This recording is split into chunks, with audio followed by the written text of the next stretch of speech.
Shall we start?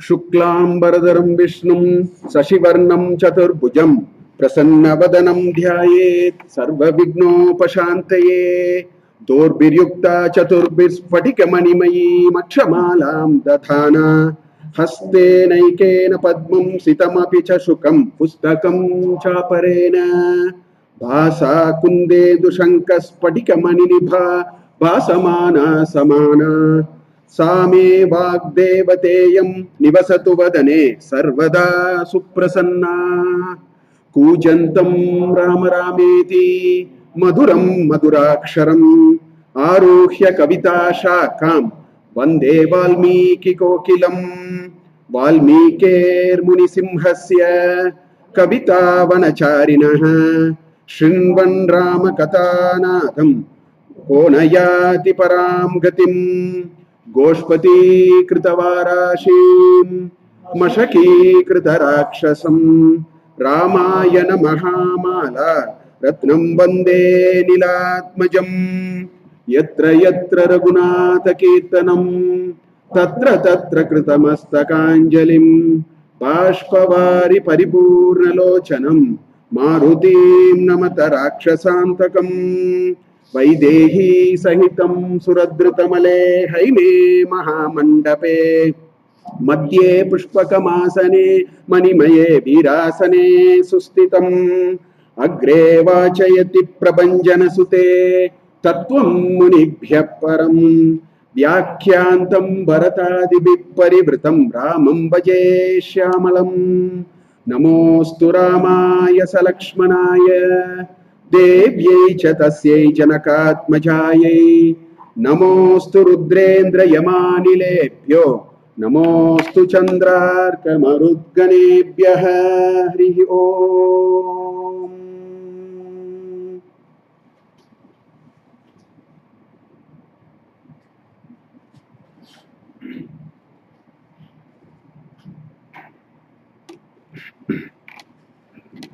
So we are in the session 2 of Ramayanam, Valmiki Ramayanam. So these Dhyana Shlokas and their English meaning I have uploaded into that website. You can download it. Easy. For a few classes maybe we need. After that we should be able to really close our eyes and have the Dhyanam as I was explaining in the last class. Last time I talked about important difference between an Itihasa and a Purana, because we sometimes seem to think they are similar, because Puranas have Pancha Lakshanas. They have to adhere to 5 styles: Sarga, Pratisarga, Manvantaram, Vamsha and Vamshottaram. So all those I thought since we are seeing Itihasa, we should know what is the difference between Itihasa and a Purana. So Valmiki Ramayanam is an Adi Kavyam, as I was mentioning in the last class itself. And it is an epic which is studded with principles to life. As I was telling, Mahabharatam is an epic which says what happens when you try it out. The emphasis is more on what happens when you try it out differently, where will you land. So that's why it has that richness. Whereas Ramayanam as an epic tells how we have to be. Here also there are ideas of what happens if you don't, but overwhelmingly, dominantly, Ramayanam tells, is there a way to live? Are there priorities in life? How do we adhere to it? That is the charm of Ramayana. This Maryada Purusha Rama and all characters bring wonderful messages which are very useful for our living. That is why this is much more celebrated, very relatively speaking. Both are very important because Mahabharata is a Panchama Veda. Still, you find this is pervading so much because it tells how do we conduct life. What are a few things that we need to really think about? Of course, it also demonstrates the consequences of what will happen if we don't. That's there. It's much more there. It is there here also, but you will find a lot more of that in Mahabharata. And the greatness of Valmiki is he has brought lots of life principles, but we will not see it just like that. By reading Shlokas and the story, it doesn't come. I want to demonstrate it today. I want to give you the flair of that, which in our own ways we will see as we go along. But if only we know how to go one step below and look at the sukshma of what Valmiki says, you will find very good, very, very important principles in life. So today I will demonstrate it with a character called Ravana. I am going to do that.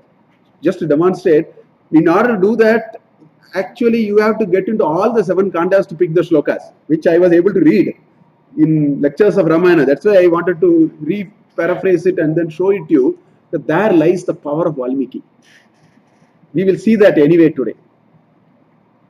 But before that, imagine we have a very nice machine which also has a supercomputer. A versatile machine, suppose. It can do a lot of things. It has natural intelligence, not artificial intelligence. Think of a machine which is very powerful, which is very versatile in terms of what it can do. Think of a machine like that. Now, there are 2 things are required for us to use that machine. First and the most important thing that we require is an operating manual. Otherwise, it will take hundreds of years for me to find out. It is like without knowing what are the features in Excel or PowerPoint. If I start using PowerPoint, it will be 10 years before I know how to use it better. Simple. I am taking a very simple example. It's an apparatus in a soft form. So first you need for any machine to operate or any facility, I don't even call it as a machine. If you have any facility given to you, first thing you need is an operations manual is required, because that will tell you this is what it can do, this is what it cannot do, this is what it is, this is what it is. It tells all that. So you need a good operations manual requirement, first requirement. And there's a second thing which will also make use of that machine much better, and that is called a troubleshooting. Even if you buy a small phone, they will give you a manual. Last 4 pages there will be a troubleshooting mechanism. Phone is not working, see whether the wire is connected. There will be some simple steps. We need a troubleshooting mechanism. One, we need an operations manual. Only then we know how to use. 2, we need a troubleshooting mechanism, because sometimes this machine doesn't work. It abruptly stops, sound is not coming, the machine is not blinking and smiling. So many things can happen. So we need to know how to troubleshoot it. So the better the troubleshooting guide and the better the operations manual. So there are 3 conditions. You need an operations manual, you need a troubleshooting guide. Thirdly, you should read it. You can't keep it in the puja and every day put 2 flowers to it. That is of no use. This machine will be of no use. Now you just replace this machine with human being. We also need, this is the greatest machine God has created ever. Most powerful machine you can ever imagine. Most complex, the most scientific, the most versatile is this machine called a human being. Jiva Rashi. Of the Jiva Rashis, Manusyaha. The Jiva Rashi itself is the greatest creation of this God. In that, the human beings. So we need these 2 now. We need an operations manual and we need a troubleshooting guide. This is available in both the epics. This is exactly why the two epics are required. The two epics have, Ramayana has more of operations manual and Mahabharata has more of troubleshooting guide. Ramayana also has, I am saying dominantly, relatively speaking. That is why these two are very, very important. If every one of us have not looked at these two, we are wasting this apparatus and using it in the most. Imagine this possibility. Without the operations manual, we are all started crawling one day, started walking, started speaking, sometimes speaking all wrong things. Slowly, we are considering our own operations manual. Think about the possibility of an operations manual and a troubleshooting guide. That is what these two epics are. Honestly, that's what these two epics are.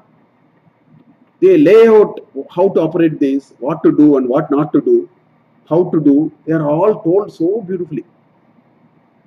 Very rich, poetic. All that is, interwoven into it. There is drama, there is everything available there. But this is the essence of these two epics.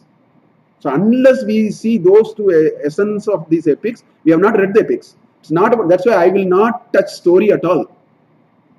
Story I may need wherever required, only for the context of continuity only I will narrate the story little bit. We don't want the story, we want the operations manual which are buried. So that is what this whole epics is all about, and that is what it is. So let me now illustrate that with one example. Having said this, let me give an example to illustrate how Valmiki, in fact this is real signature of Valmiki. Valmiki, whenever he narrates the story, he brings beautifully something which is buried underneath. You have to fill it out. And you have to have a very analytical thinking to extract it out. But once you extract it, it's so beautiful. It comes out so well. So I will today demonstrate that. I will in a way run you through a character called Ravana. And the question that we have is, what do we do with this character called Ravana? So in TVs and movies, they will show Ravana who actually bursts into laughter, shouts, the big mustache, the 9 heads attached artificially on both sides, shouting at people. This is all what you will get if you look at serial. If you read Valmiki also, at the first level you may get only some of these. Let us see Valmiki in a different way. So I will take you through this Vyakti called Ravana. I have done it in Bhagavad Gita chapter 17. Those who attended may remember in my earlier, the long version I think, where I have actually used this example in Devasuri Sampath. I actually used this for Asuri Sampath. Same story I used, because at that time I actually weaved all of them together. So let me show you, take you through this character called Ravana. And this was something which I was able to cull out from Srinivasa Shastri's lectures from Ramayana. When I read it, this came out so beautifully. So I made that framework out of that reading, which I did. So let's look at this character called Ravana and see what has this character called Ravana gone through. We have to really understand it, because there lies some beauty of Valmiki. So let us see that. We look at specialty of Valmiki by analyzing this character the way he has analyzed. So the first thing that you will see, I mean, these are all not in chronological order, because some shlokas are from Uttarakanda, some shlokas are from Bala Kanda, some shlokas not in Bala Kanda, Sundarakanda, Yuddhakanda, and Uttarakanda. These are the only 3 places, and of course in Aranyakanda, where he comes to the Janasthana. These are the only places you will see Ravana. In fact, in Valmiki Ramayanam, Ravana comes for 12 months. The character comes only for 12 months. Little bit ahead because of Janasthana. Beyond that, you don't find Ravana. In Valmiki Ramayan 24,000 shlokas, you don't find. So you have to weave from others. So let us see what is happening. First thing that you infer is this character called Ravana is extraordinarily well read, well qualified, very good. There are many references, but I took this reference. This 111th Sarga in Uttarakhanda is when Mandodari comes when Ravana is killed to the battlefield. There she says, in that most of the shlokas are talking about the greatness of Rama, but there are a few shlokas which said, you know how you were? So I picked only those.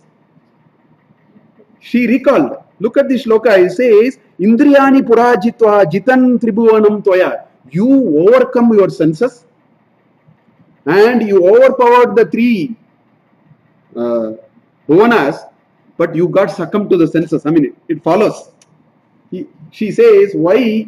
She says in one of the shloka, Mandodari says, Sita cannot match me in beauty. Mandodari says that. Sita cannot match me in beauty, cannot match me in the pedigree from which I have come.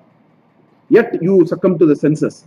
That's what she says, Mandodari. But I pulled only on this sentence, on this part of the shloka to say, his early part of his life was, he was a person with, he was a great person of Vedic knowledge, well read, master of all knowledge.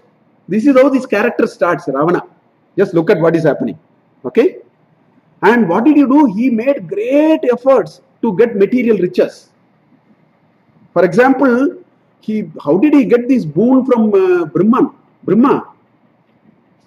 Every 1,000 years he did penance and then offered one of his head. So 9,000 years. In the 10,000th year, Brahma came. So, don't immediately ask, can somebody live for 10,000 years? Is it possible to plug one, was a surgery? Indian text should never be read with the Western mind of analytical. You have to always look at the Sukshma, not the Stula. Stula is very uninteresting. It may look illogical, it may look all that. There is an art of reading Indian. The point it is saying, what is it saying by saying he did 1,000 years of penance and plugged one of his head and offered? That means he was the ultimate of Shraddha in what he wanted to achieve. That is the message there. That message is anecdotally told. That is our style. Westerners don't know it, so they will come and analyze the shloka and say, it's a bunch of jokers. How can it be possible? And we have been trained in that education, so we also more or less slanting that. That is not the message here. Message is, look at his Shraddha. Look at the strength of his tapas. Chitta Indriyanam Ekagram is tapas. That is what is being communicated by this idea. So he offered one head in sacrifice. That's a story. 10,000 years of tapas. And look at what boon he got. Beautiful shloka. Because this is the final reason why he was destroyed. Look at this shloka. This comes in Uttarakanda. Look at these two shlokas. It says, Suparna Naga Yakshanam. It categorizes people. Suparna, Naga, Yaksha, Daitya, Danava, Rakshasa. Right? He says, these people should not kill me. By these people. These are more ferocious, more superpowered, extra capabilities than human beings. That's why he is listing that. He says, Suparna, Naga, Yakshanam, Daitya, Danava, Rakshasam, Avadyoham. I should not be killed. I should not be killed by any of these. Prajadyaksha, Prajanam Adyaksha, which is Brahman. It is a Sambodhana. Hey, Prajanam Adyaksha, these people should not kill me. Devatanam cha Shashwata, also Devata, Devas. Shashwata, forever. Perennially, they should never be able to kill me. Look at the next sloka. This is where this man finally destroyed himself. What is he saying? Nahi chinta mama anyeshu. I am not bothered about others. Nahi chintya mama anyeshu pranishu amara pujita. Hey amara pujita, that is also a sambodhana for Brahman. One who is celebrated by immortals. Amara pujita. Trinabhuta, these are all like a blade of grass. This other category. Trinabhuta hi manye praninaha manushadaya. Manushya etal. Adi. Adi means ... In Sanskrit, Adi means etal. So manushadaya. See, all these are useless fellows. I am not bothered. That's why Rama came as a Manushya and killed him. Anyway, that story, the same shloka I am bringing later. But the point I am making, he has put enormous concentration, power, knowledge, vidya. This is the first stage of this character called Ravana. Develop strength, mental strength, knowledge, jnana, vijnana, sarvam. develop a vast measure of greatness. This is the early stage of this character called Ravana. He had all kind of greatness you can ever imagine. Greatness in terms of virya, greatness in terms of Ishwaratva, bhava. He was able to conquer the three worlds. Great skills of managing people and resources. Commit the best resources he was a great administrator of sorts. Kind of sacrifices. You will see in Sundara Kandam, 6th canto, you will see. 6th to 8th canto, you will see how Lanka was. Lot of art was flourishing. Dana, Veda, they were all happening in fear, of course. That Valmiki has not said that. Because it was too late for him to get destroyed. That is stage 5 I am talking. I am now in stage 1 actually. But still there is an indication.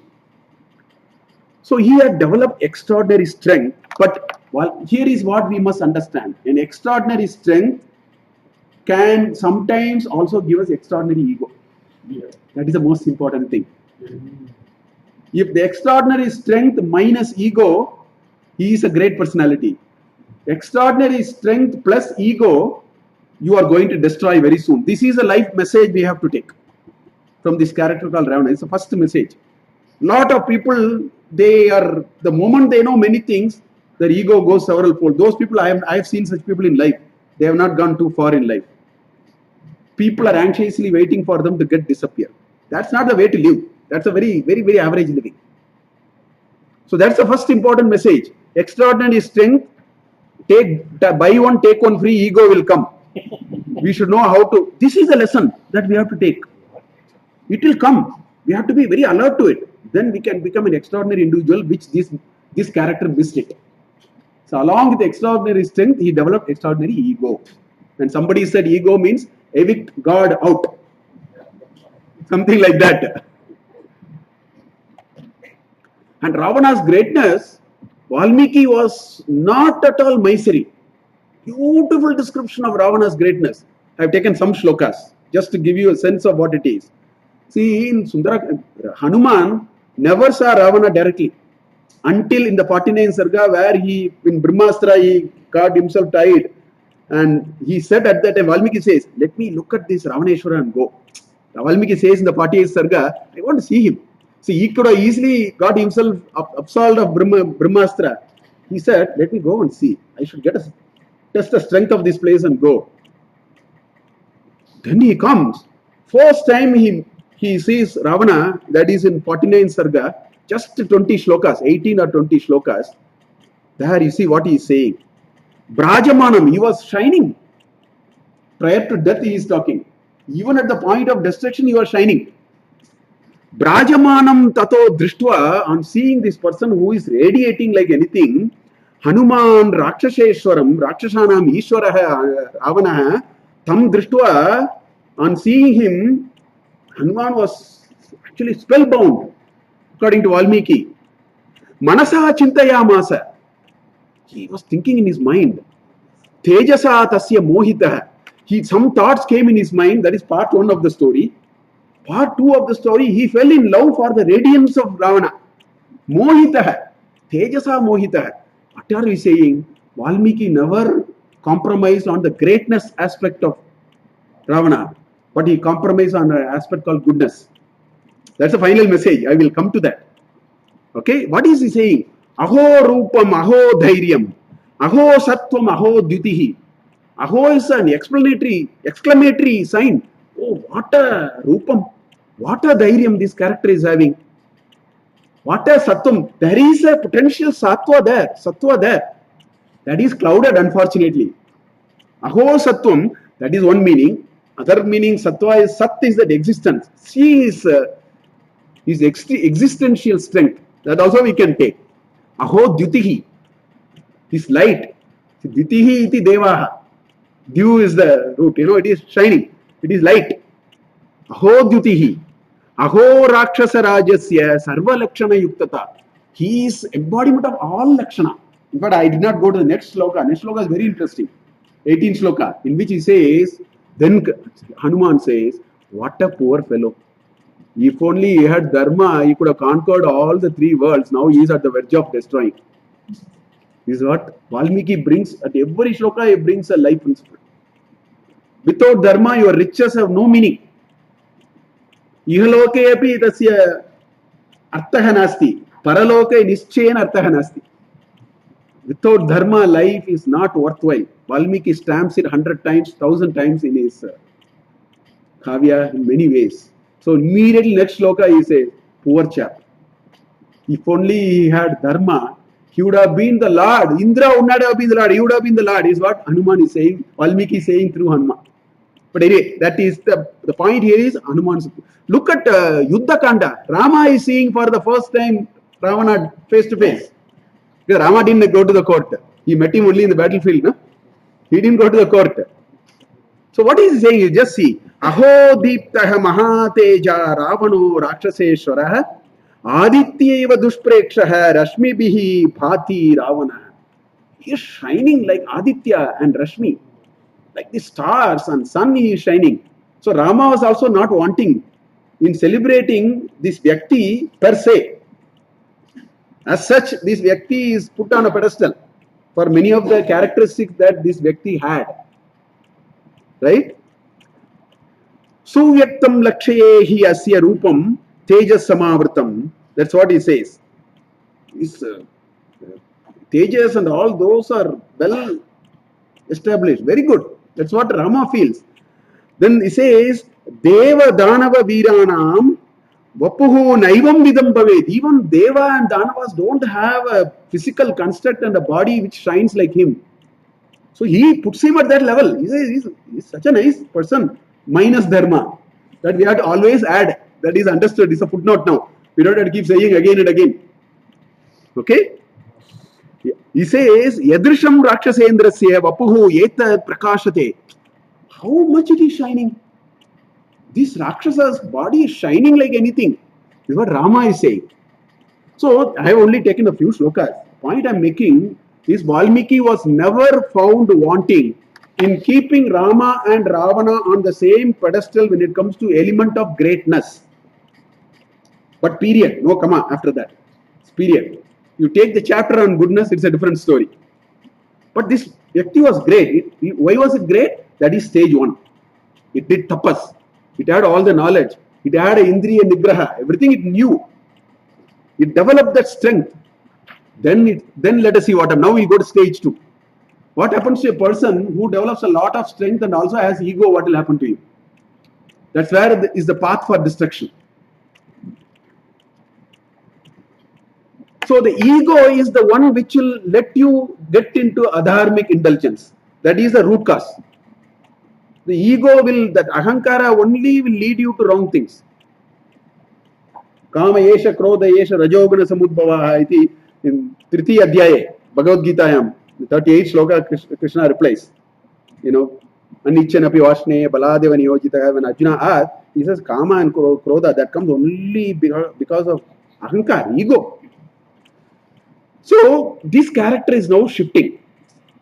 Now it is getting to greatness but devoid of goodness.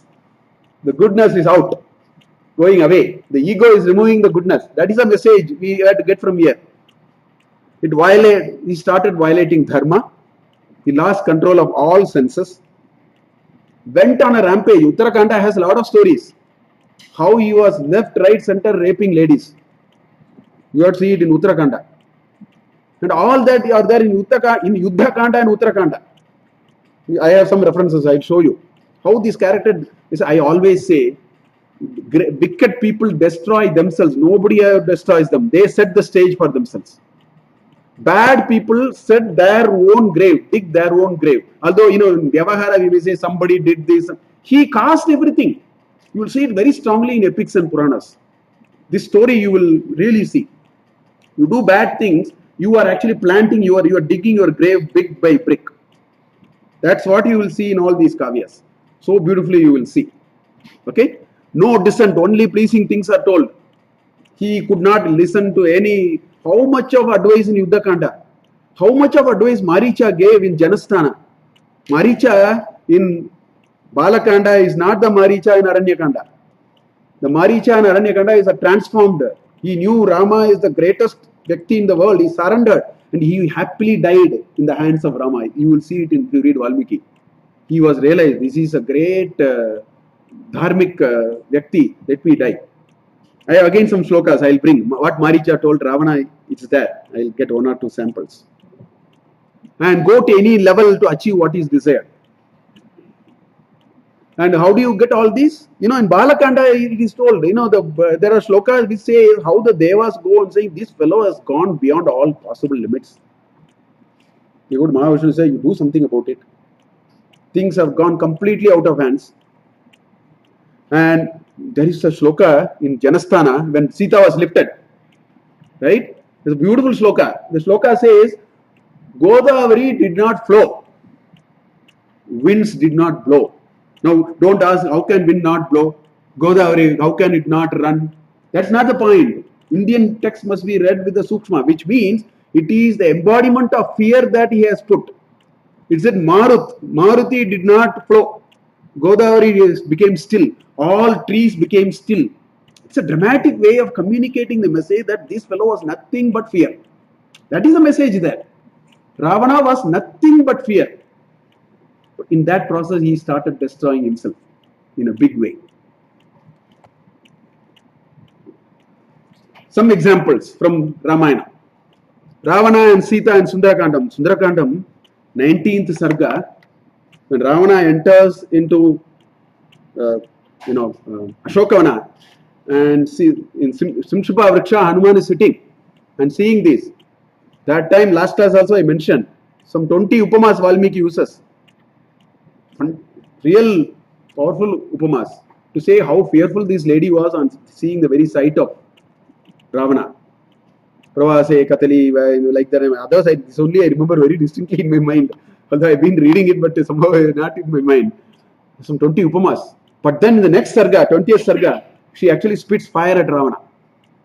Very nicely she talks. One of the shloka. And Ravana, in fact, I'm not bringing that shloka, that we will see. See what Ravana is saying here. What a bad statement he is making. He says, Swadharmo rakshasam bhiru sarvataivana samshayah gamanam va parastrinam haranam sampramatyava. He says, this is our Swadharma of Rakshasas. What is that? Gamanam va parastrinam. We will go with other ladies. Or haranam. If they are not willing, we will abduct them, rape them and take them and go. How dare he makes a statement like that to Sita, of all people? This is what he is saying. And he is saying, Swadharmo rakshasam bhiru. You please understand, this is our way of living. So how much of this ahankar has gotten into his brain? You just see. A person who is a great exponent of Veda, has done tapas, has deteriorated and discounted himself to this level, where he is able to make a statement like this. That's what he said. Then then Sita replied, what is going on in this Lanka? She says, there are no good people here. There is nobody who can advise this fellow. Nobody can advise this fellow because he is not going to listen to anyone. That is the message there. He will not listen to anyone. He was not listening to Vibhishana. He was not listening to anyone. Malayaman said something, his uncle, he was not listening. Mandodari said something, he was not listening. He has reached that level. So he is asking, Iha santo navasanti. I doubt whether people are there or not there. Iha santaha navasanti. Are there no santas here in this city? Right? Na anuvartase. No, this man will not follow such good deeds. There are no people here to even show what is to be done. Tatahi viparita tu buddhihi achara varjita. His buddhi is so viparita. It is devoid of achara. Achara varjita. All these are, why is it happening like this? There are no good people to guide him. All these are indicating a character which developed a lot of moral strength, knowledge and all that has deteriorated so much that it is nothing but adharma. Embodiment of adharma. Time has come for this character to be destroyed. That's the message there that you see. And Hanuman's, the same sarga. I said there are shlokas after that. Aho Dairyam Aho Rupam. After that, what did Hanuman say? Hanuman said, what prevents him from attaining the fullness of power is his adharma. He said, this man has not reached the fullness of his power because Indra is still ruling the Devaloka because this fellow is adharmic. He is not following dharma. He does not employ all his powers to push righteousness causes to fruition. And by his continued effort of cruelty, An unscrupulous use of power, he has made everybody his enemy. This is what happens in life, I am telling you. A person who has gone unmatta hai jata hai bhavati, he becomes really, too much of ahankar, he will manufacture his enemies. He will dig his grave. We don't need anybody. I mean, in Vyavahara, it may look, yes, X did something to Y and all that. It was not X did Y. Y contracted all the other people by his own deeds. You have to be very careful about this. I mean, this is at the highest level, but don't tell me this principle is not useful in my family life, in my personal life. It is useful. The degree is only a matter of degree. Principle can never be wrong. That is the charm of Valmiki. The degree may be different. The principle cannot be wrong. It can apply to our family life. It can apply to our social life. All these will apply. The degree and the impact can be different. Correct? That's what Hanuman says in that Sarga. So, what is stage 3? Moment this person starts walking on the path of wickedness, then he starts brick by brick his grave. And in Puranic style and Itihasa style, that means he will start collecting his curses. Like loyalty points, you collect curses. It's not loyalty point, it is all curses. We have to use today's words so that we can understand it much better. Na? Right? So many stories. Yeah, they are available only in Uttarakanda and Aranya, I mean, Yuddha Kanda. Why did it come in Yuddha Kanda? Because this man started losing strength. Then he says, is this Sita that lady? Is this Vanara? Once he went to Kailasha and did a mischief. And Nandi was trying to stop. He laughed at Nandi and ridiculed at Nandi. Then Nandi gave a curse. 60,000 Vanaras will come and finish your family. So each people were giving one after the other. This, Vedavati. Vedavati said, I will come and make your end. So in Yuddhakanda, he is thinking, is this Sita that Vedavati? No, his confidence is now going.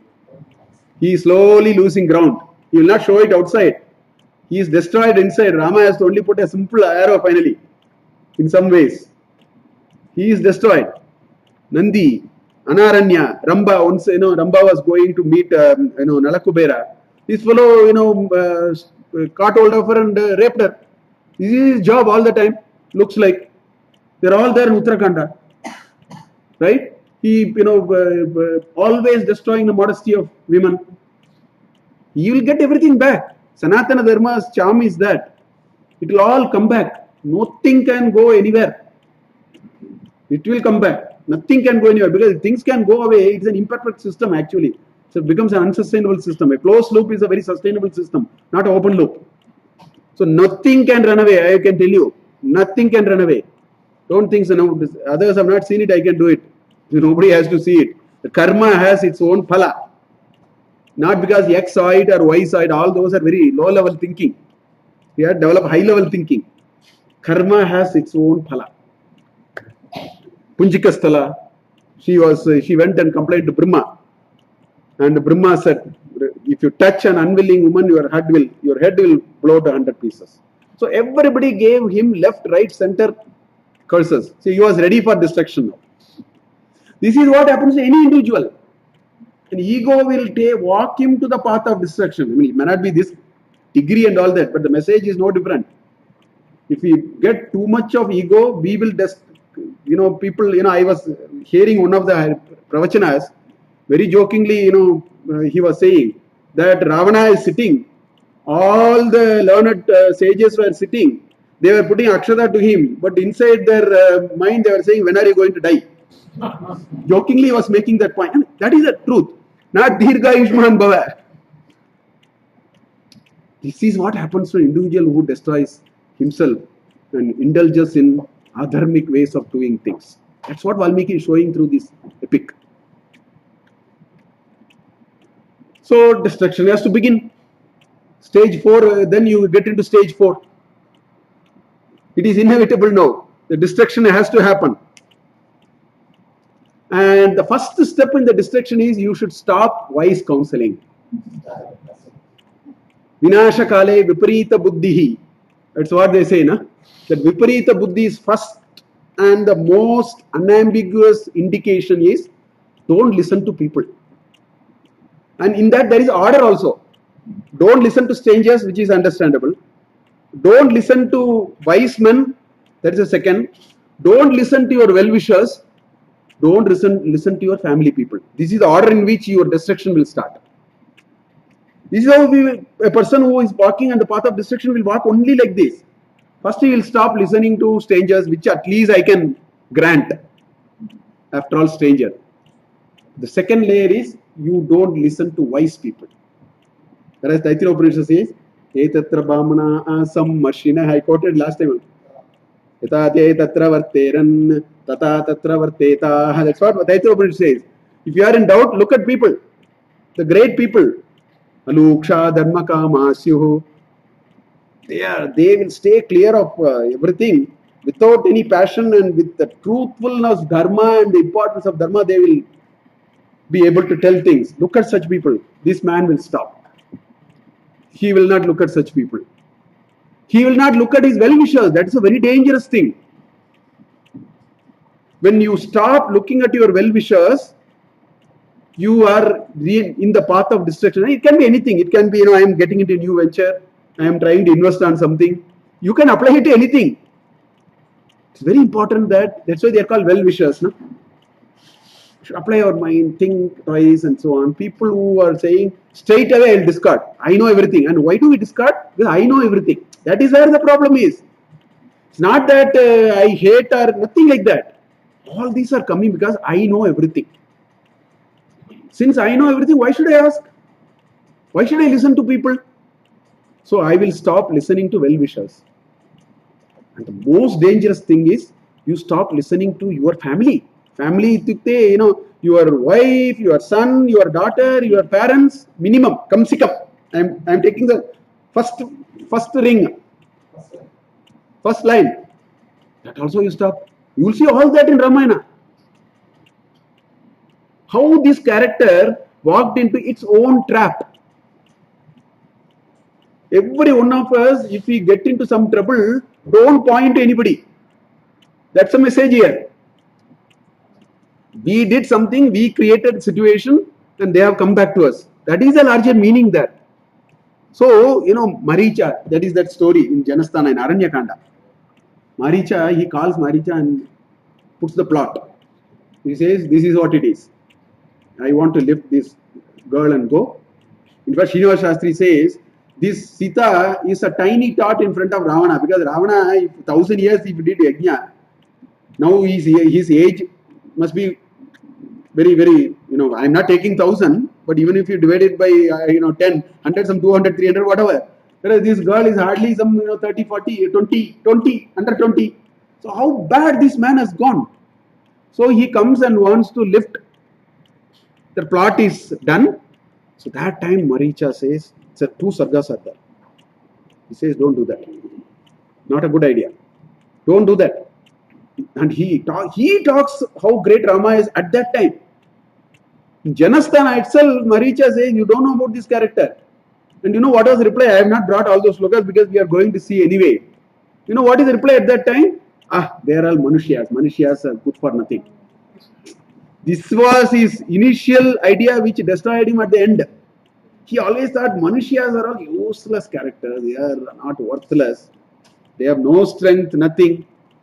What are you talking? There are some Shlokas which I will bring it. Anyway, so Maricha says, Ramo Vigrahavan Dharmaha Sadhu Satya Parakramaha. What do you think about Rama? He is sadhu and satya parakrama. He will hold on to truth at any cost and go to any extent to do what needs to be done. You don't know about this character. That's what Maricha is saying. After all, he has tasted it in Bala Kandam. He didn't listen. He said, no, you do what I say. Then Maricha says, that shloka comes later. I have it. Maricha says, no, you don't do it. You will destroy the whole community. So many things he argued. He was in no mood to listen. People who are in no mood to listen in their lives are actually setting up their own trap for something wrong that is going to happen. They have no business to blame others. That's the message here, in some ways, for our day-to-day life. But these are very high-level things. I am talking about our day-to-day life. Grand uncle of Ravana also said Rama is divine. They pleaded in Yuddha Kanda. When all these people made a bridge and came to the other side, they have morally won the Rakshasas because they made a bridge and came to the other side. That itself was a big blow. At that time, many people said, don't play around. I think it's not a good idea, leave it. Many were saying, his grand uncle is also one. Ravana dismissed the idea. And he said, the way he treats Valmiki, the way he put Rama in the lens of Ravana, he treated Rama like dirt. That's where he got destroyed. Because you don't see the power of people by how built they are. Strength of the people is not a Z category security. That is not, if you start seeing strength by Z category, we are in LKG of understanding certain things in life. That is not strength. Strength is inner character. Atma Vyaktitva Vishaya. So he was always treating him with, not to Shlokas I will show, but later we will see how one can cheat themselves out of righteousness and then land into trouble. That's what this story is telling us in some ways, actually. So he says, Jatayu. Again, Jatayu was trying to stop. Again, there is a nice set of conversation there. I have picked up 2 shlokas from there, Aranya Kanda, 50th Sarga. Look at this shloka. Sashti Varsha Sahasrani Jatasya Mama Ravana. You may say you are 20,000 years, I am 60,000 years old. You are bacha in front of me. This is the first argument Jatayu made. You say 20,000, I am 60,000. Nothing, you are nothing. Your grey hair is nothing in front of my grey hair. That's what he is bringing there. He says, Sashti Varsha Sahasrani Jatasya Mama Ravana. Vriddoham Tom Yuva. You are a child in front of me. That's what Jatayu is saying. Vriddoham. I am a very elderly person. You are a bacha. Vriddoham Tom Yuva. Then we Sashara Kavachi Shari. You may have all your protective gears and all that you may have, but you are still, you don't know life. Looks like. Right? Nachapi adaya kushali vaidehim nagamishyasi. I will not let you take Vaidehi and go. Not possible. Until my death. I will not meaning I will at no stage I will leave you. So he chopped all that happened. Right? Na shaktaha tum bala dhartum Vaidehi mama pashyataha. From as long as I am able to see things happen, you cannot take her from me.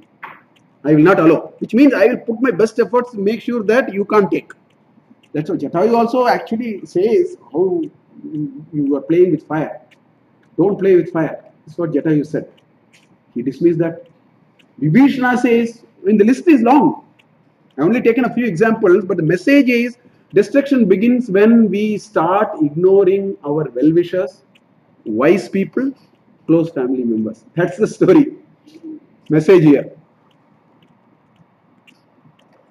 Stage 5, destruction will become imminent. That person will see for himself. Others I don't have to show. Atma Anubhavaha Bhavati. I am on my way. Others don't have to say. You will see. It happened to him. You will find all these in Yuddha Kanda. In Uttarakhand also there is. First thing is he completely got blindfolded by the emerging reality because he thought Manushyas are useless. This is where his biggest problem was. He thought Manushyas can't do nothing. Look at here, he says, Trinabhuta hi manye pranino manushadaya. The same shloka which is there at that time. I brought that last line only here. And in Aranya Kanda, Maricha is giving a reply. This is, I think, Jatayu, 48th Sarga, so it must be Jatayu. Angulya nasamo Ramaha mama yuddhe samanusha. He is after all a Manushya. He is not even, I can, to my Anguli, he is not even equivalent of my finger. Look at how he is blindfolding himself. All his things are blindfolded now. That's how people get destroyed in the process. They don't need any outside agencies. They will do it themselves. So he says, Angulya na samaha Ramaha mama yuddhe. In fight, he cannot even be equivalent to my whatever. He hasn't mentioned any finger, so you take whatever finger, I'll take a little finger. Whatever. Okay? And then he says what he says. Because throughout Ravana's approach to Rama has been like this. You will see it in Sundarakanda and Yuddhakanda and little bit in Uttarakanda. What he is saying, you just see. Yaha striyaha vachanat rajyam vihaya sa suhrujjanam. He is a idiotic fellow. Some lady said, some female said something, and because some female said something, he gave up his kingdom. He gave all his good people, his everybody, and then says asmin vyala anucharite vane vasati durmati. He is a person without no character and history. Because some lady something said, he gave up a kingdom and all these people, and he is in fact next shloka in Sundarakanda he says vane vasati va nava. He is feeding on a few, not even rice grains. He is feeding on something on the forest. He tells to Sita in the 19th Sarga of Sundarakanda, I don't even know whether he is living or not. So forget about him, marry me. So his approach was always, he thought he is a worthless character. And that became the trump card finally. That's where was his biggest surprise in life for this character called Ravana. Right? But he realized it very late. In Yuddhakanda, as you go 90th Sarga and all that, he is already destroyed. And look at his desperateness. Look at the events that happens in Yuddhakanda in the 90th Sarga around that time. Look at what all things he did. He lost hundreds of warriors, Indrajit, Kumbhakarna, everybody he lost. So he has actually lost the war, mentally. Then what did he do?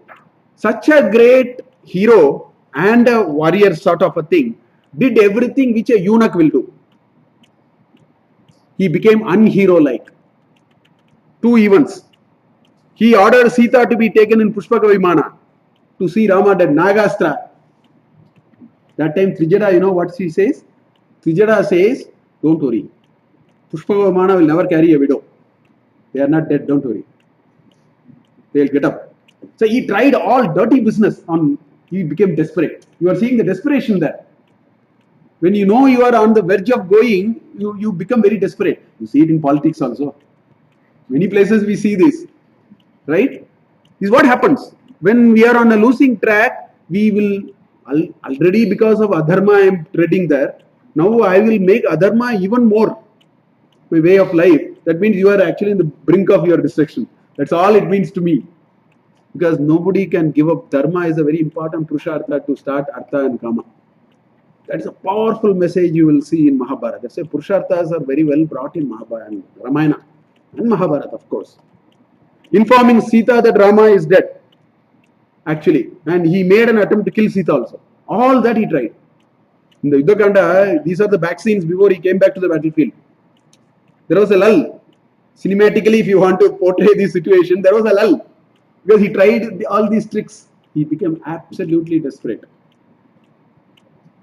That's what happens to a person who is on the verge of destruction. The aftermath is always colossal. Colossal meaning, it depends on whether you are the head of the country, head of the family. The aftermath is directly proportional to that.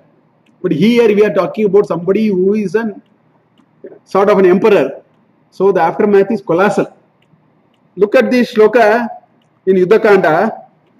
So nice. This is the signature of Valmiki. This is the stamp of Valmiki. The moment he tells a story, he will bring a Loka Dharma. I have seen it plenty. I am going to pick only those shlokas. I am not going to go through all the sargas because we don't have time for 24,000 shlokas anyway. Look at the Loka Dharma here. What is he saying? He is saying, Eko hi kurute papa. One fellow does some mischief. This is Loka Dharma he is talking. It is not about Ramayana. It is not about Ravana. It is not about Rama. Please look at that. Eko hi kurute papaha. Kalapasha vashagataha. And that fellow is gone. He does all mischief and he is gone. Right? Nichena atma apacharena kulamtena vinashyati. He is a Nicha. Because of his bad thing, it's not that he only went whole kula nasha, sarva kula nasha bhavati. Completely the clan is destroyed. That's what happened in Mahabharata also. That's what happened in Ramayana also. That is the Loka Dharma. It is a moral of the story sort of a thing Valmiki is known for it. Valmiki is known for it again and again. Sita and Lanka Dahanam. Next Sarga, first 4 shlokas, 5 shlokas, he says, what can happen if you have anger? Because Hanuman says, what a mistake did I do? I had so much of anger at these Rakshasa and Ravanas. I burnt the whole Lanka, I burnt Sita also. Immediately, Valmiki steps in there. He is not continuing with the story. He has 4 shlokas there. He says, what will happen with anger? He says, you will kill your guru. Avachyavadam. He says, you will talk all paurusham. You will give up your paurusha and then you will talk all bad things. Lokadharma. This is signature of Valmiki. We cannot afford to miss Valmiki. We have to read it. Because he is not interested in the story. He is interested in lifting us somewhere. So he brings Lokadharma every now and then. Maricha's advice to Ravana. Akurvantopi papani shuchayaha papasamshayat parapapaihi vinashyanti matsya naha grade yata. He gives an example. A snake gets into a freshwater lake, which is used by the village. A poisonous snake got into a freshwater lake. That's the source of water for the village. He says, people will not waste time. They will come, empty as much as required, get the snake and throw out. And Valmiki says, in the process, 1,000 good fishes will die. Matsyada, he says, Matsyaha. There's the word Matsyaha. He says, Parapapaihi vinashyanti. Matsya made no papa. Parapapaihi vinashyanti. X made a mistake, Y died. That's what happens in Mahabharata and Ramayana. Are you telling me all those soldiers and all those did nothing? They did nothing. They were good people. Mandodari was actually Sapta Kannika. One of them is Tara Mandodari Stata. She is one of the celebrated lady. She did no mistake. But she bearing the brunt of this nonsense. That's what Maricha is telling at that time. Don't do it. You don't know what are you doing. Not only you will go, lock, stock, barrel you will destroy. Parapapaihi vinashyanti matsya naha gride yata. Just like an attempt to catch a poisonous snake from a water body, a lot of snakes will die. You are attempting that. Be careful. He disregarded that advice. He said, no, I am not going to listen to you. You become a deer and then do what I want you to do. You are hell bent on it. Yeah? Bhagavaha sadavo loke yukta dharmam anushtitaha paresham aparadena vinashtaha saparichataha. Lokadharma. These two are Lokadharma. Right? He says, Bhagavaha sadava loke yuktaha dharma anushtitaha. A lot of people follow dharma. They are all there. But because of one fellow who happens to be in leadership position, all these people will go. That's what he is saying. That is an example. Here is a Lokadharma. He says, Paresham aparadena, because somebody did a mischief, vinashtaha saparichataha. They all will go. You are attempting that. You are going to be the cause of destroying so many people who have done nothing. So your act has serious consequences. Be careful about it. He won't listen. That means path of destruction. So this is a framework which is coming from this story. If you ask me, this is Lokadharma for me. You can remove Ravana now. This is Lokadharma. If you develop enormous strength and along with that you also develop ego, you are in trouble. First part of the story. When I meant strength, I mean knowledge, I mean virya, tapas. Because the person who wants to do a high class, high category terrorist attack must have tapas. Without tapas, it is not. Tapas is that ekagrata, concentration. But that is an act of badness, not goodness. That's a different story. That's why where it is applied is different. Right? Then if you have that, you will be, anybody who has it will get into adharmic indulgence. Where the ego is the karana. It starts blindfolding, slowly it starts blindfolding. So one gets into adharmic indulgence, and moment you get into wrong things, people start cursing. So in movie they may show something they will put and something will come out of it. It doesn't mean any of those. It means your karma will come back to you. It's a very dramatic way of showing. Because our children are all growing, seeing religious movies. Don't show any religious movies to any of the children. Because our idea of religion and God will completely go haywire. Because for us, Kailasha means first, smokes have to float. Somebody will be floating on the something. We develop, up to a point only it helps. After that, it creates a different thing. So curse does not mean what they show in movie. Curse means your karma will come back to you. Good karma will come back to you. Bad karma will definitely also come back to you. See, lot of people have a certain doubt. They think, in accounting terms, with a credit you can actually, do something about the debit. You can take a net. In Sanatana Dharma, net is not possible. For good things you'll get good, but good things will not be adjusted for bad, and your bad balance will come down. No, all bad things you have to go through. You have to understand these principles. You cannot net it. People think I can do a lot of mischief and do a lot of dharma, then finally it will sort out. Net to net it will be positive. No, that means you have not read Sanatana Dharma. For all good things you will have holiday share, go to heaven. 3 days over, come back. Now you have only bad things with you, go through it. That's why karma is the curse. Curse is a very, dramatic meaning. Our karma is what will make us. Our karma will manufacture our prarabdha, while prarabdha will manufacture our future body. This is the grand framework. We have to understand it. There's a very nice framework in our things.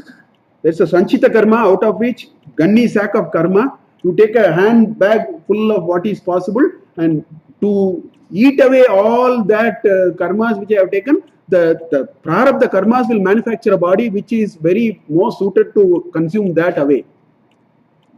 That is our framework. We have to understand that framework very well. Then our incentive to do bad things will dramatically come down. Many clarity will come on many things in life. Anyway, so curses, destruction begins, early signs are ignored. Okay? Counseling, not listen to anyone, early signs are all ignored. Then destruction becomes imminent. Near the point of destruction, every Vyakti knows I have made a mistake. Over. I may not say it outside, but I know. And then the aftermath is colossal. This is the life principle there. I have taken a bigger story, a character, and put all of them together. So in the Ramayana, as we go, we will pick for these small little things and keep on going. Accumulate our own understanding of what we should do in life. To me, Ramayana is meant for it, Mahabharata is meant for it. Story will use it just to keep going. But we'll pick these shlokas. Valmiki has a lot of loka dharmas, a lot of ideas to share. That's what we'll pick up and then go. So that's what we will do henceforth as we go along. Okay. So now we'll get into Bala Kandam. So these first 2 sessions are only to broadly tell you from which angle I am going to see and why Ramayanam can be a very, very useful text for us to really go through, keeping the stories aside, yet seeing it from other lenses and so on. So we will start from Bala Kandam and we will go slowly, and by God's grace, where we have to go, we will let us not worry about anything. We'll keep on going. God will lead us. This is His sankalpa only. So it will just go. We will keep on going. Not worry too much about what will happen and all that. Let's go. So I will give you a sense. Bala Kandam has 78 sargas. If you remember last class, I said what is the key message. According to me, every Kandam has a very beautiful key message. To me, the most powerful message in Bala Kandam is the greatest living, and particularly for a leader. Rama is a leader.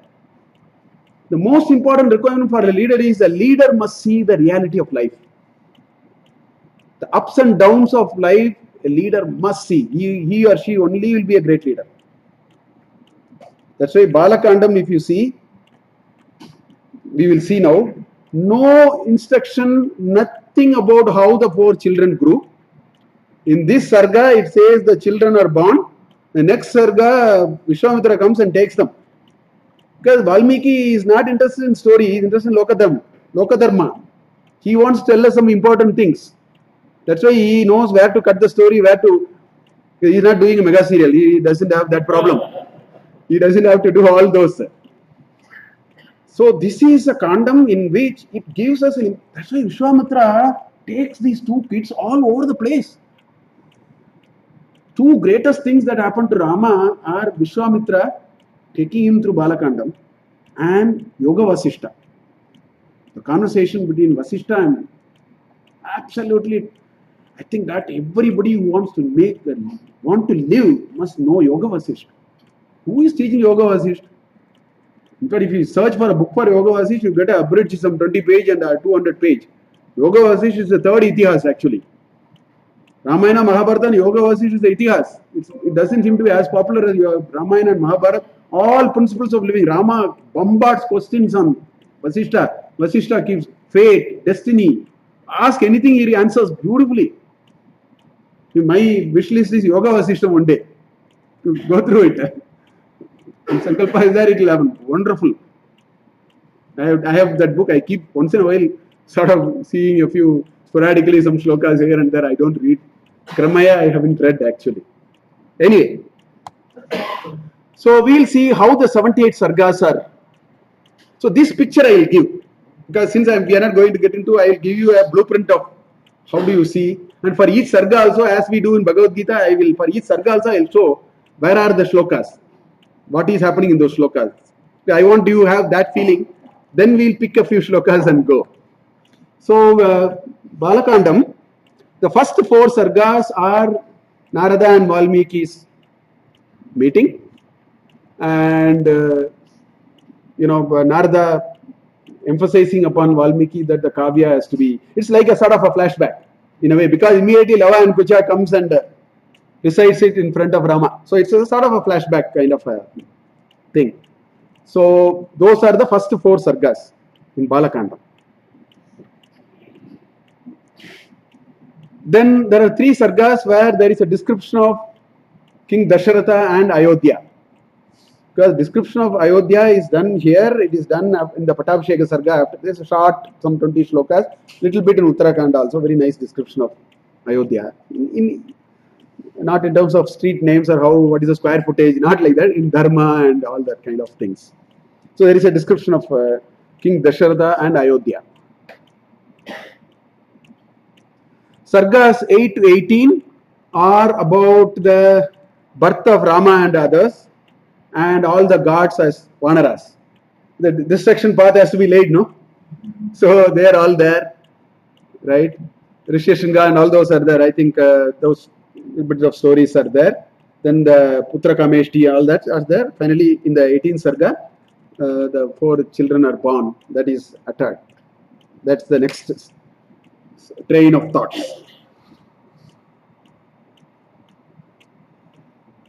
Look at 19th Sarga itself, Vishwamitra has come. So, what happened? Did they do Upanayana? What kind of Vidya they learned? Valmiki does not want to waste time there. Because that will be evident. Proof of the pudding is in eating. So, you don't have to say all these. He is going to demonstrate it in a big way. The strength of every character like Hanuman and Ahalya, Sabari, every character is a character worth introspecting. That's the charm of Ramayana. And so of Mahabharata also. Right? So, immediately it straight away jumps about 12 years or no talk about it. Straight Vishwamitra comes and then the first Sarga Dasharatha is not ready. Second Sarga, then Vasishta, Vishwamitra gets angry and all the stories are there. But then anyway, so in these four Sargas, the journey of a leader in making. The 24th Sarga to going to Mithila and winning Sita is the journey of a leader in making. Whereas our politicians do not even know that there is something called traffic jam because they have never seen it. You stop everybody and then zoom. They don't know what it means to pay bribe and then stand in the RTO office for hours. Nothing they know. So they cannot administer because they don't know. That is a leader in making. That is what Bala Kanda is for me in some way because he is a great leader who is going to come out of it.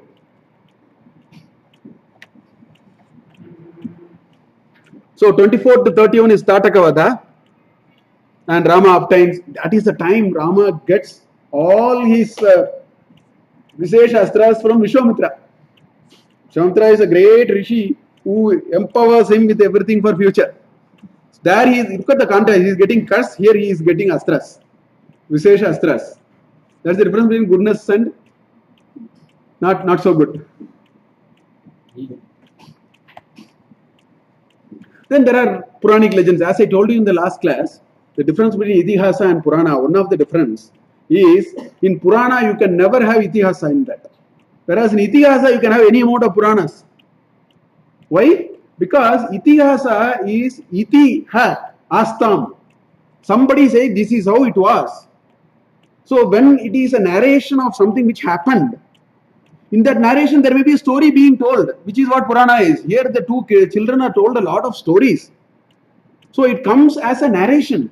Itihasa is always a narration. Purana is not a narration. Purana is about Anadhyatana, Kala. It is about either something very old or a Bhavishyat Purana, which can be, even in Srimad Bhagavatam, the last canto is about future. The point is, it is not about something which happened around that time, so it is not narration of that kind. It is a narration of a distant thing. So in Itihasa, that distant things can be told. So Purana you will always find Purana in Itihasa. Mahabharata you will find so much, and everywhere Mahabharata and Ramayana you will find. Here also Samudra Matana is there, Ganga Avatarana is there.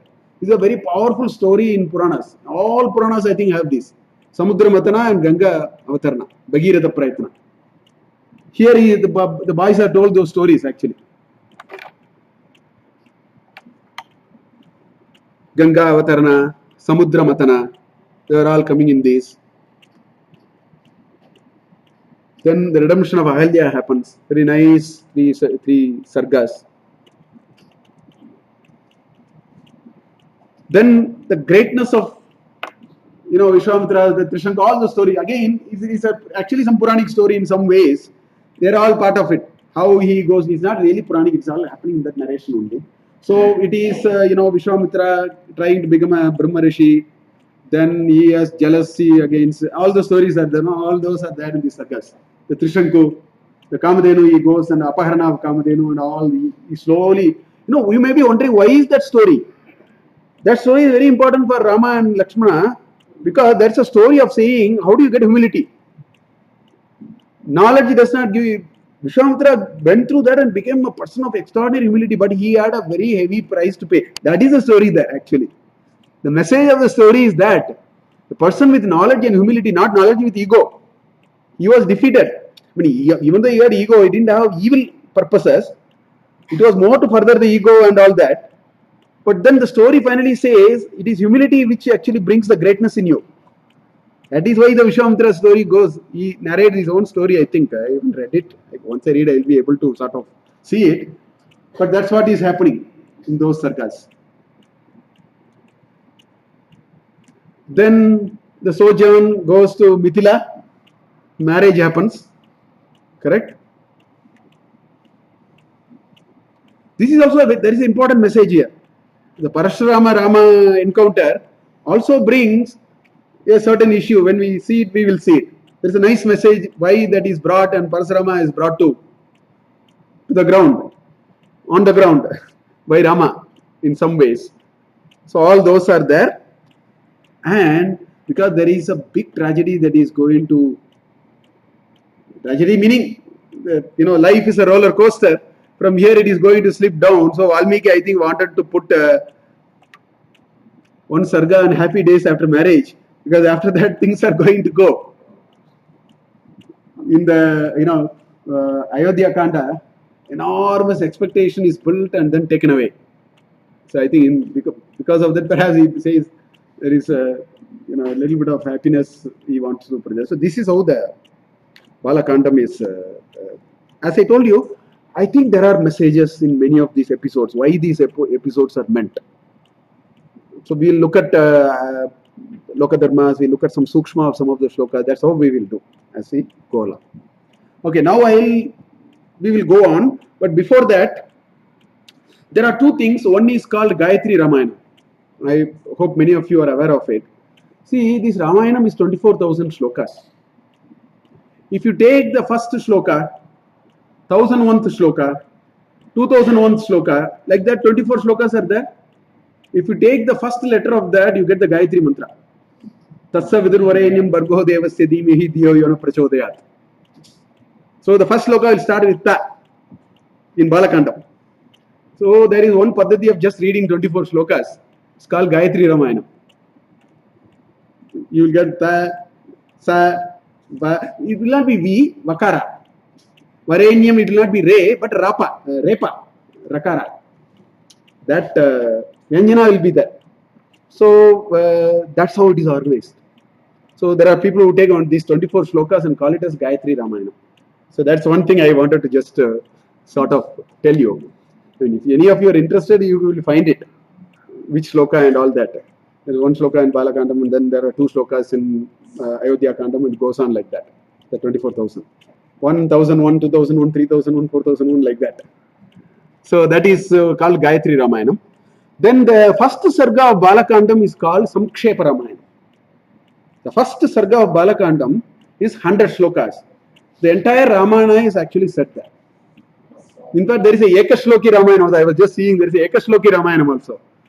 But the first Kandam in Bala Kandam is actually Samkshepa Ramayana. The Ramayana is just, it's like a 1-page executive summary. Executive summary, 1-page executive summary, sort of a thing. So that is what we are going to see now. So I was very particular, we'll see the 100 shlokas. Because it is Samkshepa Ramayana.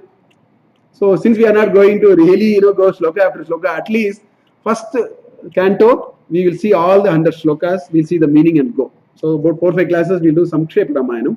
Then I'll get into my fast track. So this is how it is. That 100 shlokas are. I will give this view for every sarga. Since I am not going to take all shlokas, for every sarga I will give you a blueprint of, if there are 150 shlokas, just like I used to do for Bhagavad Gita, I will do the same thing here also. I will cluster it and show what is being discussed. But this is very, very important, because one round you go through Ramayana. With this, with you, you can go back to specific things and refer. That's why I always do it. It's very important. We should create a meta listing. See, when I read 2000, with Archit Bharadwaj, that's the first thing I did. We read 2400 shlokas of Manusmriti. I told him, create a meta list now. Now I am using it many times, because I know where to go for now. Because I know chapter 6, first 5 shlokas, what is it covering. I have it indexed like that. So I can again and again go back. So that's why I always do it. Because we can go back and read specific things that we want. We can just take this page and look at where it is and do that. So anyway, since this is a Samkshepa Ramayanam, it merely puts the messages of all the Kandas in this order. So the first, of course, first 7 are Narada and all that conversation. And after that, there is a summary of the story of the Valmiki Ramayanam. So verses 8 to 18 summarizes Bala Kandam, and so on. 18 to 28 is Ayodhya Kandam. Goes on like that. And there is a Palashruti also. What happens when you read Ramayanam? That's also there. That is this beautiful Palashruti in the 130, the last sarga of Yuddha Kanda. The last 20 shlokas, beautiful Palashruti. Ramayana Patana Palashruti, Valmiki Ramayanasya. If you read Valmiki Ramayana, what Pala, beautifully written in the last sarga of Yuddha Kanda, 128th sarga. You will find that's about 15 shlokas, very nice shlokas. When we finally read that, so it's very nice. Here there is a Samkshepas, there is also Samkshepa. There are 3 shlokas here. Now I want to make one more point before we go. I made this reference last time also. See, Ramayanam, there have been several versions of Ramayana. It was a living epic. And a living epic will have that. Although historians and Westerners are trying to beat it down on that ground, they want to beat it down. That's why I said I am least bothered about historians. I don't want to ask whether Rama lived whether 2000 BC or 8000 BC. I don't care. Because I have Shraddha. Shraddha means proof of, strict proof is unnecessary. That is called Shraddha. If you have Shraddha, you don't waste your time on proof. you don't have Shraddha, we did one in 2004, there was an yajna done in near Thrissur. It's called Aptaryama Soma Yajna. After 220 years they did. So they also invited me to give a talk 10 days. I stayed there for 3 days. I was stunned by seeing the lack of Shraddha with which people have come. From Nimhans, about 50 people came. They put all kinds of instruments all over the place. Because they are now going to find out if you do yajna, the plant will grow or not, because it is said somewhere. Some Vriksha Ayurveda, somewhere it is said. Now they don't want to believe it. They want to try it out, which is what Westerners do. The Indians are also doing the same thing now. So they put all these complex, measuring equipments and so on. So I used to once in a while, out of amusement, go and ask him what is happening. We are getting some measurements and all that. 6 months later, we had a workshop in Bangalore again. All the speakers are invited again. We again spoke. There the scientific team came. They said all of them were happening. So if you don't have Shraddha, you have to do all that. So I have Shraddha, so I am not bothered about all that. But why I am saying that is there are different versions of Ramayana available. So this became a major source of bit of a confusion and so on. So finally there is a critical edition called Bombay edition, which has become for people, reputed people, and it has become a standard now. They are using only that. The critical edition called Bombay edition is that one which is generally used. And that is the one widely available. Gita Press is also that. And there is one Valmiki Ramayanam.net, Valmiki Ramayanam.net, which uses exactly that. It's a nice site in which Shloka and I'm pulling out everything from there only. Instead of me wasting time, I'm pulling out from the Shloka and meaning I will take from there. Sukshma I will talk. So we will use only the Bombay critical edition, which is the de facto standard now. Why I'm saying that is I have one Ramayana in my house in which there are 131 sargas in Yuddha Kanda. Whereas this critical edition will have only 128 sargas. Like that. I'm not too much bothered because I want to read Ramakatha. Even if a few shlokas are put by somebody, I'm only happy to read a few more shlokas. So I didn't bother to. I have the Gita Press also. But this is a Mula Mantra alone. So I find it easy to, otherwise I have to turn a lot of pages. But now we will use the de facto standard. Yeah. Okay. So now I'll take the first 4 shlokas of Bala Kandam and then we'll leave it at that for the day. It says, Tapaswadhyaya niratam, tapasvi vagvidam varam, naradam paripapracha, Valmiki Muni Pungavam. So I am doing a Padacheda as I am reading. It's a compound. No? So it says, what is it saying? Papracha. The verb here is papracha. So I have been telling, the only way to read a Sanskrit shloka is just go and locate the verb. Because the moment a verb is there, you can ask many questions. Who said? To whom did he say? When did he say? What did he say? How did he say? Our language was developed like that. Sanskrit is a very, very scientific language. You have to look only for a verb. If you have a verb, you can connect everything. It says paripracha. See, this word pari is a upasarga. Pari, tadvidhi pranipatena pariprashnena sevaya, pariprashnena. Upadekshanti te jnanam jnanina tattvadarshina in Bhagavad Gita, 39 shloka in chapter 4. There is pariprashna. The word pari is repeated again and again, and doesn't mean you are going to ask him again, he will shout at you. Inquiry, deep inquiry. I am asking, this question is coming to me again and again. That's called pariprashna. That's why for know something, you have pariprashna. You have to repeatedly ask. Once you may ask the Guru. In fact, in Taitira Upanishad, Sikshavalli, Bhriguvalli, 5 times he asked his Guru, who was his father. He sent him with the same word. He never said anything. He said, Adi Bhagavo Brahmeti Tagumho Vacha Tapasa Brahma Vijijnasasva. Again and again the sun came. No. Brahman is, you have to know only Brahman? No, Brahman by tapas. Second time he came. No, you have to know only Brahman? No, Brahman by tapas. This sloka will come again and again. Adi Bhagavo Brahmeti. That's what the sun asked. Tagumho Vacha, he told him. Tapasa Brahma Vijijnasasva. Tapo Brahmeti. Then this man went. Satapo tapyata. Satapas taptva. He did tapas. He didn't get an answer. He came back. Then the father said the same thing. See, father 5 times, 10 times tell without anger. Teacher second time, today's teacher first time they will get angry. Not even second time. So Paripracha is not asking in that sense. Paripracha is, Narada had this deep question in him. So Paripracha is asked. The question is, who asked? He said Valmiki. Pratama Vibhakti. Karta is Pratama Vibhakti. Karma is Dvitiya Vibhakti. Whom did he ask? Naradam. So anything in Dvitiya Vibhakti are all adjective for Narada now. That's how you have to decipher, and then finished. Shloka is understood. That's how we did. It's not at all difficult. You need to know the science. That's all. It's a Sanskrit is plain simple science. Very logical. If human beings are logical, I don't see anybody illogical. If you know logic, Sanskrit, you can just blow it off in no time. But we should have Shraddha in Sanskrit. We are all told Sanskrit is difficult, Sanskrit is impossible, Sanskrit is dead. These are all these Machiavellian ideas which have been brought to us. They are not the fact. So, Paripracha, Valmikihi Paripracha. To whom did he ask? Tapaswadhyaya Niratam. Okay? Vagvidam Varam Naradam. These are all the adjectives for him. Vagvidam Varam. Swadhyaya Niratam. Tapas, he is in tapas, in all knowing this Nitya Anitya Vastu Vichara. It's Swadhyaya. Knowing oneself. Knowing what is right, what is not right.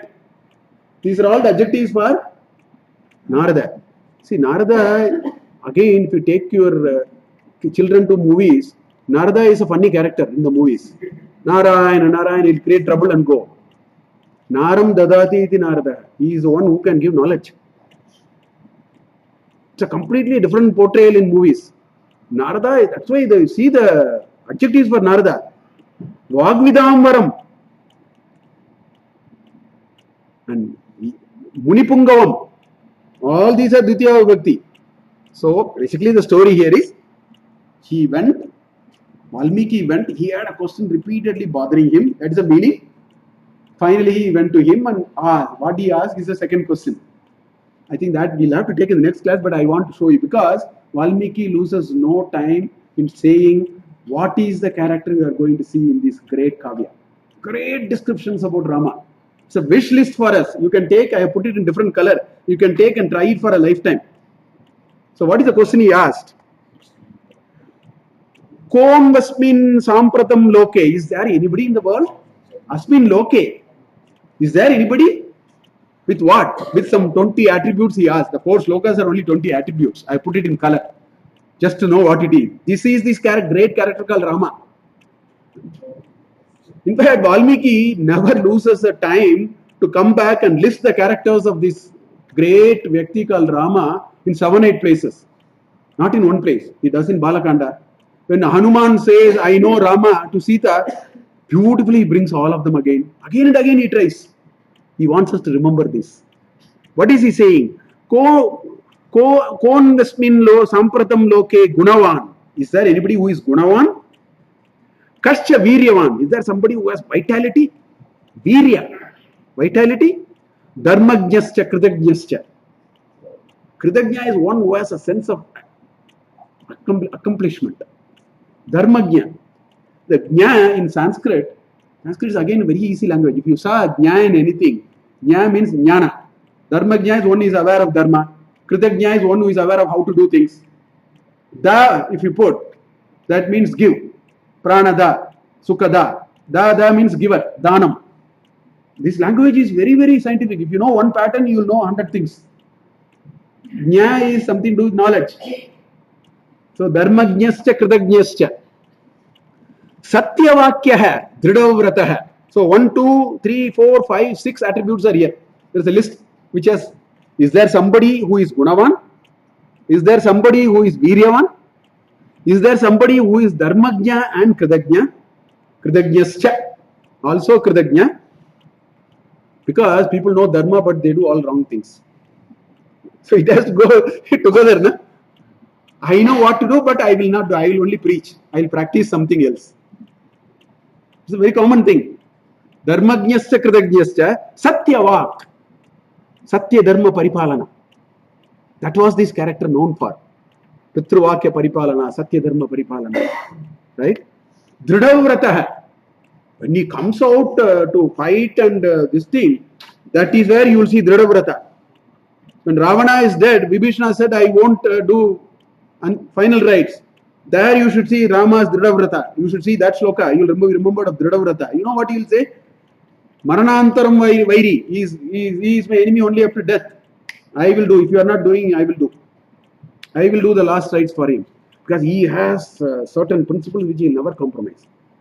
I quickly read the remaining 4 shlokas. We'll take all of them again in the next class when we meet. I'll just read it because the charm of reading it is to be not given up. Charitrena chako yuktaha sarvabhuteshu ko hitaha. Okay? Vidwan kaha. Kaha samartascha. Because again, samartascha. Some people are vidwan, but they can't deliver. Executional excellence is not there. You have to be samartha also. Samartascha. Kascha kaha priyadarshanaha. Atmavan kaha. Jitakrodaha. Dyutiman kaha. Anasuya kaha.